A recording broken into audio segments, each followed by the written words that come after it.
শাস্ত্রে আরো প্রমাণ করলেন, যদি ভক্তের মতো ভক্ত হয়, ভক্তের কৃপায় আমার গুরুদেব দেখে না। ও দাদু ভাই, সেরকম ভক্ত আর গুরুদেব হতে হবে, কারণ বর্তমান যেমন গুরু তেমন তার শিষ্য নাকি। ও দাদু, জয় রাধে রাধে। আবার কেউ কিছু আবার অন্য কিছু মনে করবেন না দাদা, আমরাও তো এত তিলক মালা কাটি, এত নাম জপি, জয় রাধে রাধে, কারণ ভক্ত আমরাও তো কম না, অনেকে বলতেও পারেন নাকি, কারণ ভক্ত কারো থেকে কেউ কম নয়। কিন্তু বর্তমান যেমন সাদা গুরু তেমন সাদা ভক্ত, জয় রাধে রাধে, উপরে বাহিরে ভিতরে কিছুই নাই, ঠনঠনাঠন, জয় রাধে রাধে। মা বাবা, তাই ভক্তের মতো যদি ভক্ত হতে পারে, ভক্তের কৃপায় গুরুদেব আমার ভগবানের রূপ দর্শন করতে পারে, তার একটি বাস্তব প্রমাণ দিয়ে যায়। যদি বলেন দাদা কথাটি তো বললেন, প্রমাণ দিতে পারলেন না, তার একটি বাস্তব দলিল। বেশি দূরে নয়, রাজশাহী খেতুরি ধামে কেউ গিয়েছেন? রাজশাহী খেতুরি ধাম নরোত্তম ঠাকুর মহাশয়ের আশ্রমে এবছর লক্ষ্মী পুজোর পর 5 দিন পর অনুষ্ঠান হয়েছে। হাজার হাজার লক্ষ লক্ষ ভক্ত দাদু যারা গিয়েছেন, যারা দেখেছেন, বাস্তব বাকি না। এ বাংলাদেশের ভিতরে এই নরোত্তম ঠাকুরের গুরুদেব ছিলেন লোকনাথ গোস্বামী। 12 দিন লোকনাথ ব্রহ্মচারী নয়, লোকনাথ গোস্বামী তার জীবনী পড়ে দেখবেন, তার বাড়ি ছিল ইন্ডিয়াতে। লোকনাথ গোস্বামী নরোত্তম ঠাকুরকে মন্ত্র দিলেন, শিষ্য করলেন, মাত্র একটি ডাক দিয়েছিল, মা বাবা। নরোত্তম ঠাকুর মহাশয় 750 বিঘা সম্পত্তির মালিক ছিল। তৎকালীন সময় জমিদারের পুত্র, জমিদার কৃষ্ণচন্দ্র সেনের পুত্র নরোত্তম ঠাকুর, তৎকালীন জমিদার ছিলেন। যখন মন্ত্র দিয়ে মাত্র একটি ডাক দিয়েছিল, নরা। নরোত্তম ঠাকুরের ডাক নাম ছিল নরা। মাত্র একটি ডাক দিয়েছিল, নরা, বাবা নরা বাড়িতে আসিস। এই দেখো ভক্ত হতে হলে কেমন হতে হয়। মাত্র একটি ডাক দিয়েছিল, বাবা নরা বাড়িতে আসিস। 750 বিঘা সম্পত্তি ফেলে ভাসে 2 নয়নের জলে। 2টি নয়ন জলে কাঁদিতে কাঁদিতে গুরুদেবের পিছন পিছনে যেন ছুটে গেল। সাইনায় আমার বাড়ি ঘর, সাইনা টাকা পয়সা, দালানে কোঠা। ছোট বাবা মাত্র একটি ডাক দিয়েছিল, বাবা নরা বাড়িতে আসিস। গুরুদেবের পিছনে পিছনে যেন ভক্ত ছুটে গেল রে। এই যে নাম ভক্ত। সাইনা জায়গা জমি বাড়ি গাড়ি গুরুদেব ডাক দিয়েছে, গুরুদেবের পিছন পিছন ছুটে গেল। মা বাবা চলে গেল ইন্ডিয়াতে। ইন্ডিয়া থেকে নরোত্তম ঠাকুর আসলেন রাজশাহী খেতুরি ধামে। হঠাৎ করে, আগেকার দিনে তো ফোন ছিল না, মোবাইল ছিল না, হঠাৎ করে একদিন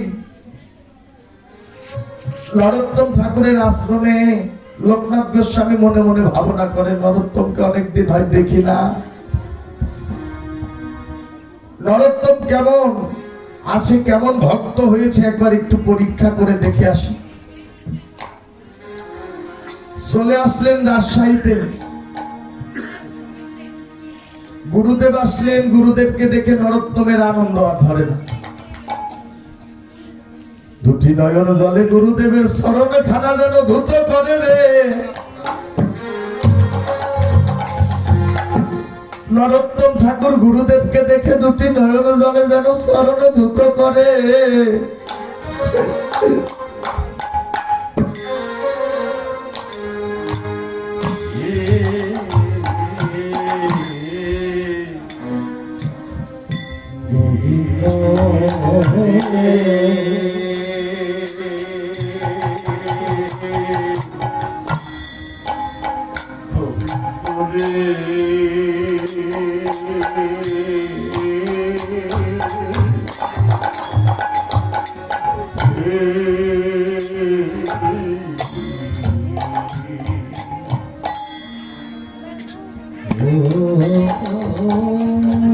গুরুদেব,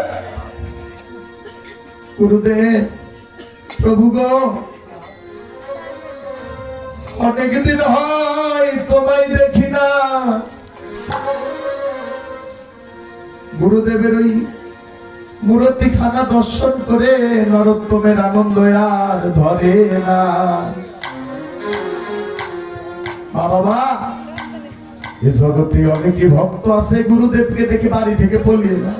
আরে যায় না, ও দাদা যায় না, আসতে বাবা দেখো। অনেকে ভক্ত আছে জগতে, দেখবে গুরুদেব যদি দেখে রাস্তা দিয়ে আসে, ভক্ত কিন্তু বাড়িঘর তালা মেরে চলে যায়, আছে না ও দাদু? কারণ গুরুদেবকে দেখা হলে 100-200 টাকা দিয়ে ভক্তি করতে হবে রে। বাস্তব আমার দেখা। আর নরোত্তম ঠাকুর দেখলেন গুরুদেবকে দেখে, দুটি নয়ন জলে কাঁদলেন। আনন্দের কান্না, নয়নের জল যেন আর ধরে না। ওই রূপখানা দর্শন করে দুটি নয়নের জলে গুরুদেবের চরণখানা যেন ধুত করে। অঙ্গের বসন বিছাইয়ে দিলেন। ও গুরুদেব বস, প্রভু বস। লোকনাথ গোস্বামী বললেন, বাবা নরা, তোকে একটি কথা বলি। এসেই বললেন, বাবা তোকে একটা কথা বলি। কি কথা বাবা? একবার কৃপা করে বলো। নরা রে, শুনেছি রাজশাহীতে নাকি আমে বিখ্যাত। কথাটি সত্য না ও মায়েরা? হ্যাঁ, রাজশাহীতে আমে বিখ্যাত না বাবা? কিন্তু আমের একটা সিজন থাকে নাকি ও দাদা? এসে বললেন, বাবা আমার যে মনে আম সেবা করতেছে, আমি আম সেবা করবো। গুরুদেবের পরীক্ষা, কারণ আমের তো একটা দিন থাকে, আমের দিন নয়। গুরুদেব এসে বললেন, নরোত্তম, বাবা নরা, আমি আম সেবা করবো। আমায় একটু যদি আম সেবা করাতে পারতে আমি শান্তি পেতাম। যখন গুরুদেব বলে আম সেবা করবো, গুরুদেবের কথা শুনে ঠাকুর ভাসে যেন নয়নের জলে। কেঁদে কেঁদে বললেন, গোবিন্দ হে, তুমি আমায় কোন পরীক্ষায় ফেললে ঠাকুর? এখন তো আমের দিন নয়, আমি আম কোথায় পাবো? কারণ গুরুদেব এসেছে ইন্ডিয়া থেকে, আমার কাছে জায়গা জমি বাড়ি গাড়ি টাকা পয়সা সোনা দানা চাইনি। গুরুদেব চেয়েছে একটু আম সেবা করতে। যদি গুরুদেবকে আমি আম সেবা করাতে না পারি, আমি গুরু চরণে চির জন্মের মতো অপরাধী হয়ে যাব। নরোত্তম ঠাকুর মনে মনে ভাবনা করলেন, যদি গুরুদেবকে আম সেবা করাতে না পারি, আমি গুরু চরণে চির জন্মের মতো অপরাধী হয়ে যাব। গুরু কৃপা থেকে আমি বঞ্চিত হয়ে যাব। যারা রাজশাহীতে গিয়েছেন বা যাবেন, দেখবেন এখনো আছে তেঁতুল বৃক্ষ, তেঁতুল তলা। নরোত্তম ঠাকুর বললেন, গুরুদেব বসো। গুরুদেব মন্দিরের সিঁড়িতে যেন বসে আছে। নরোত্তম ঠাকুর গুটি গুটি পায়ে চলে গেলেন তেঁতুল বৃক্ষের নিচে।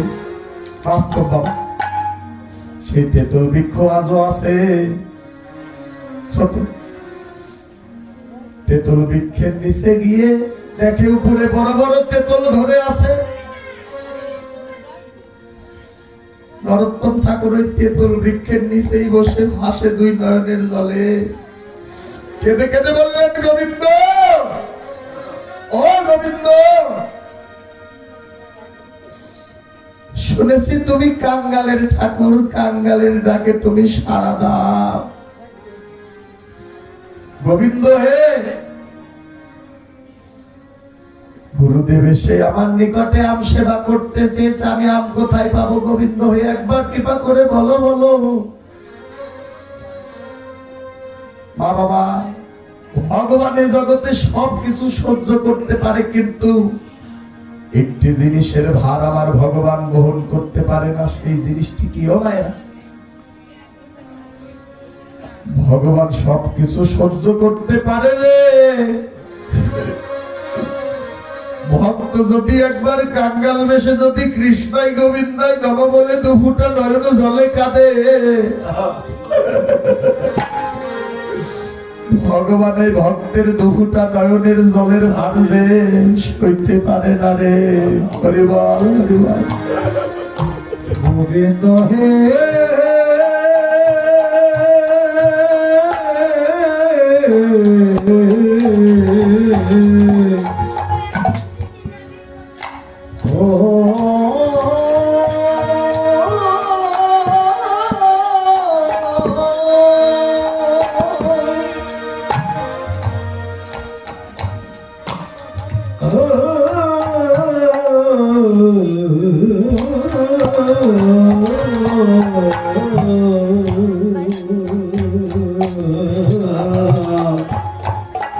জগতে ভগবান সব সইতে পারে না।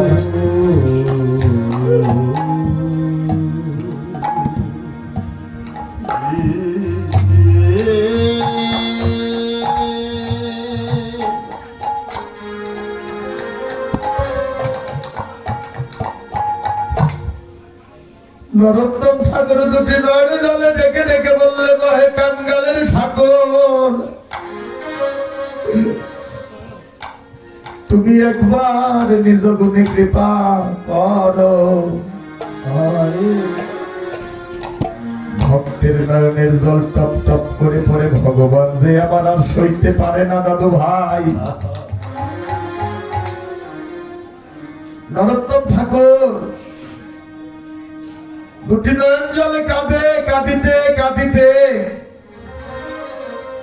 ওই তেতল বৃক্ষের দিকে তাকায়, দেখে তেতল বৃক্ষে তেতল নাই, তেতল বৃক্ষে যেন আম ধরে আছে। রাধে রাধে হরি বল।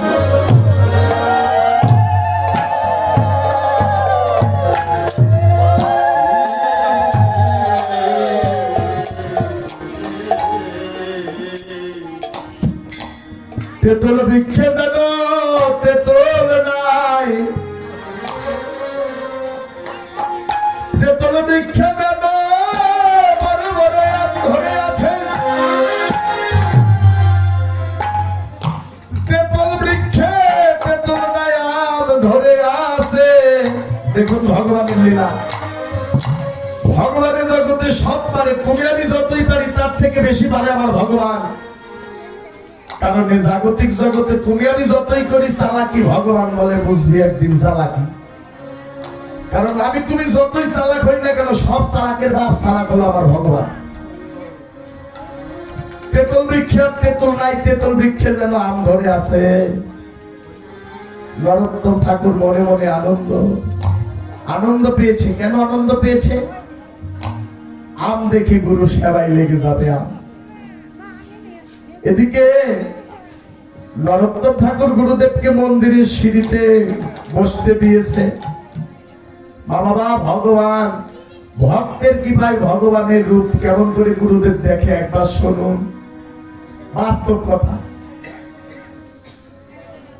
গুরুদেব যখন বসে আছে মন্দিরের সিঁড়িতে, হঠাৎ করে দেখে মন্দির থেকে একটি ছেলে বের হচ্ছে আর একটি মেয়ে বের হয়। ছেলেটা দেখতে কালো, মেয়েটা দেখতে ফর্সা সুন্দর। বাবা, ছেলেটা দেখতে কালো কিন্তু মেয়েটা দেখতে সুন্দর ফর্সা। গুরুদেবের সামনে দিয়ে যখন যায়, গুরুদেব পিছন থেকে বলে, খোকা দাঁড়া দাঁড়া দাঁড়া, তোরাকে? তখন বলে, দাদু। ও দাদু, তুমি কি আমাদের চিনতে পারোনি দাদু? লোকনাথ গোস্বামী বলে, না তোদের তো চিনতে পারিনি, তোরা কে? তখন ওই ছেলেটা বলে, ও দাদু, তোমার ভক্ত নরোত্তম আছে না? হ্যাঁ, ও হলো নরোত্তমের মেয়ে, আমি হলাম নরোত্তমের ছেলে।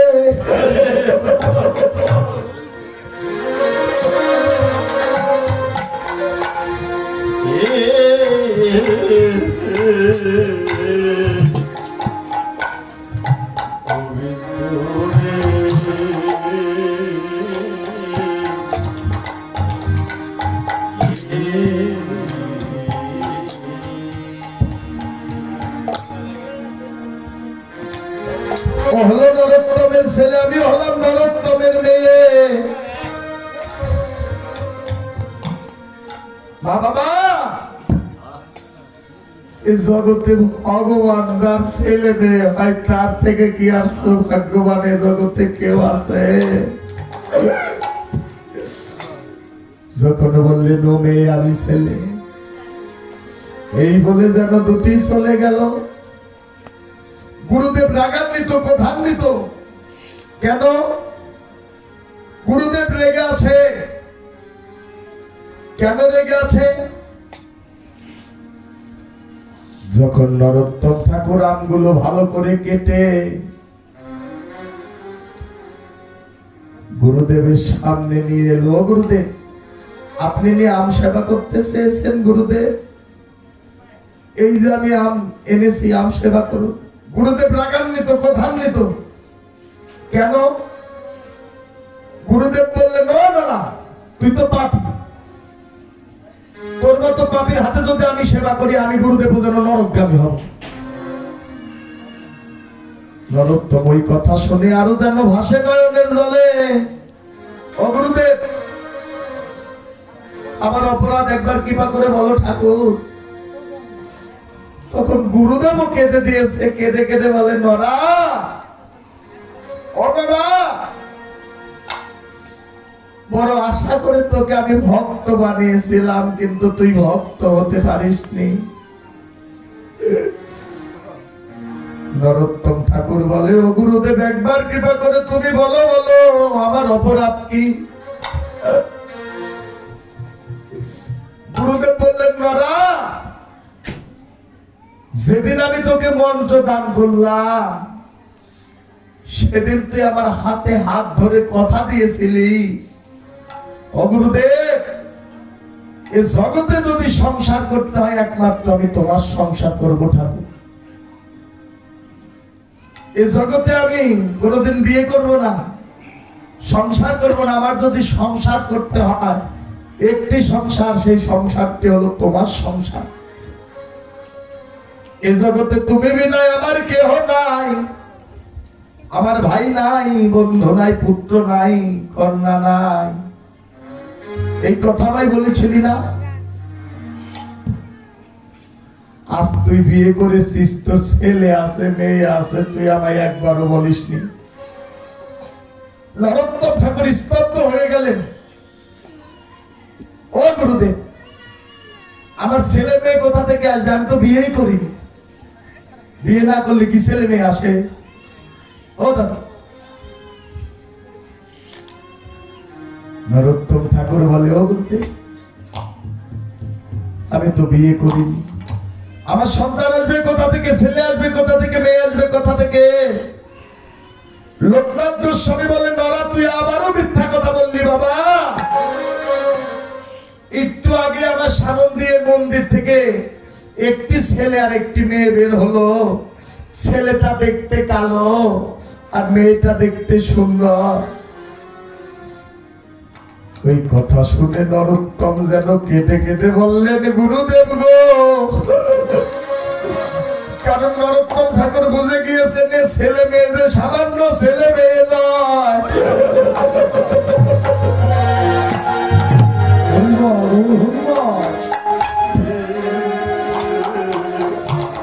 ও দাদা,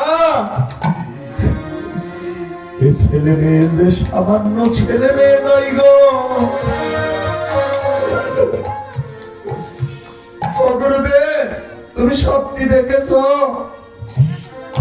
হ্যাঁ, একটু আগেই দেখলাম আমি পিছন থেকে যখন ডাকিয়ে খোকা দাদা, তখন বলে নরোত্তমের ছেলে আমি, হলো মেয়ে। তখন নরোত্তম ঠাকুর দুটি নয়ন জলে কেঁদে কেঁদে মন্দিরের সামনে গিয়ে বলে, ও গোবিন্দ, ও প্রাণের ঠাকুর আমার রাধা বিন,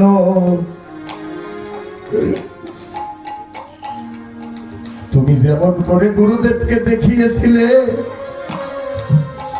তুমি একবার কৃপা করে আবার দেখাও। গুরুদেব বিশ্বাস করে না। ভক্ত আমার যখন দুটি নয়ন জলে কাঁদে, মা বাবা, সুন্দর কথা, ভক্ত যখন কাঁদে, ও ভগবান, তুমি যদি সত্যি আমার ছেলে মেয়ে হও, আরেকটিবার তুমি দেখাও না।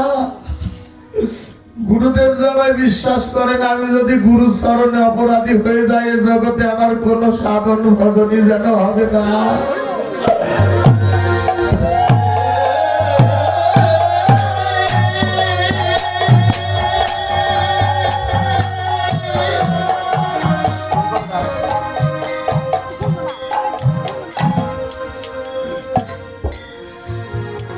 তুমি যদি কাঙ্গালের ঠাকুর হও, যেমন করে দেখিয়েছিলে একবার, আবার দেখাও আমায়। যখন ভক্ত নয়ন জলে কেঁদে কেঁদে বলে, মা বাবা, মন্দির থেকে আমার চিন্ময় মূর্তি যেন মিন্ময় হয়ে হস্ত তুলা দিয়ে বলে, লোকনাথ গোস্বামী, আজ তুই ভাগ্যবান গুরুদেব। কেন জানিস? দৈববাণী দিয়ে আমার রাধা গোবিন্দ বলে, আজ তুই ভাগ্যবান। কেন? বড় আশা করে একটি বৃক্ষ রোপণ করেছিলি, আজ তোর বৃক্ষে যেন ফল ধরেছে। জয় রাধে রাধে।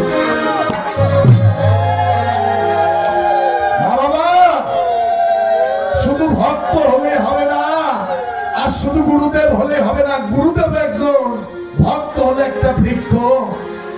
আশা করে বৃক্ষ রোপণ করে। কেন? জাগতিক জগতে আমরা বৃক্ষ রোপণ করি না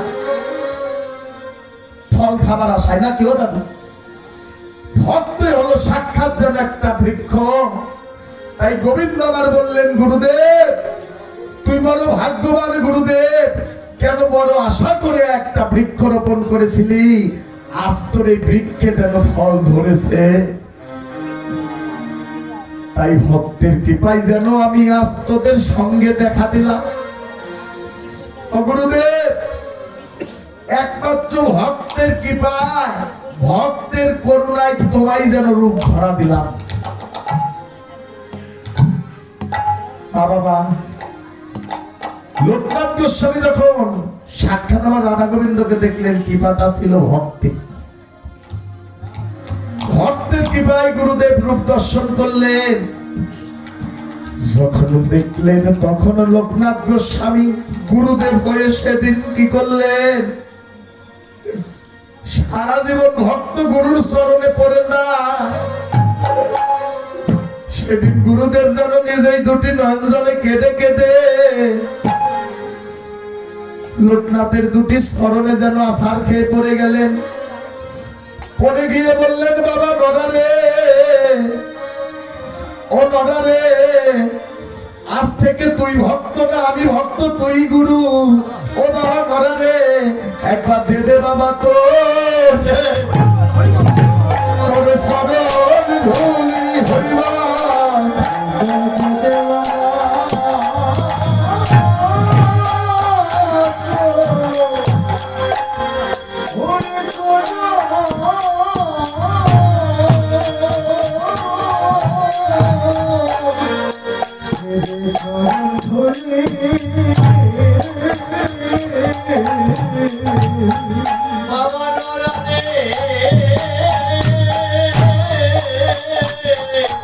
সবাই ধরিবা খাওয়ার হয় কিনা হয় রে।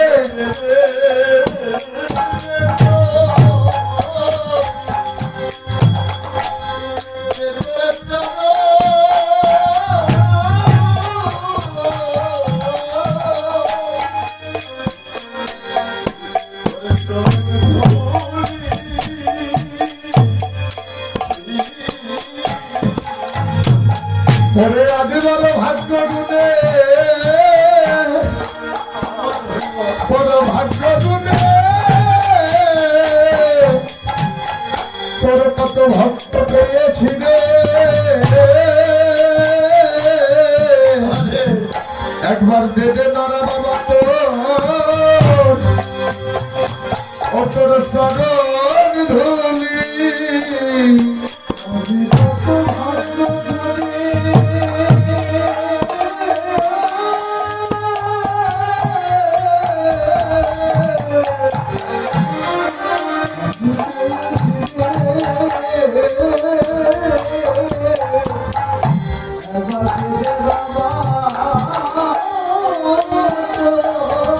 হরি হরি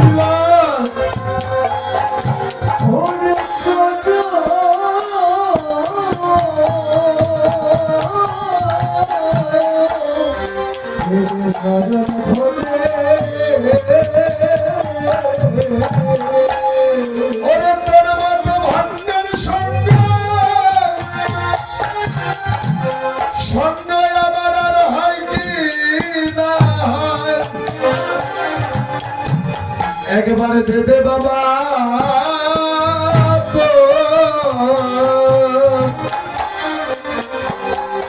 তোর চরণ ধোলে। তোর মতো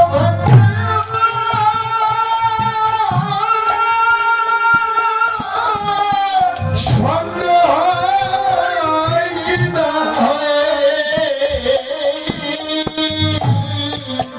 একবারে দেবে, একবারে দেবে তোর চরণ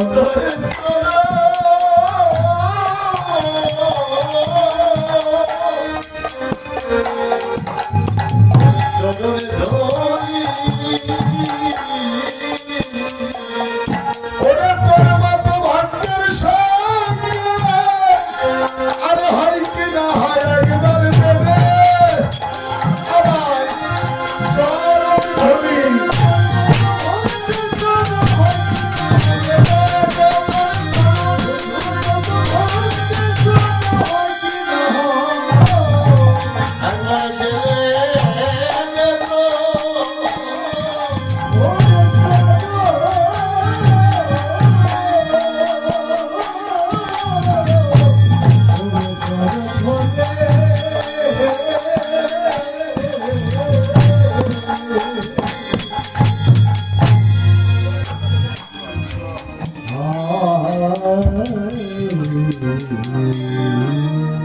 গুরুদেব দুটি নয়ন জলে কেঁদে কেঁদে বললেন, বাবা নরা রে,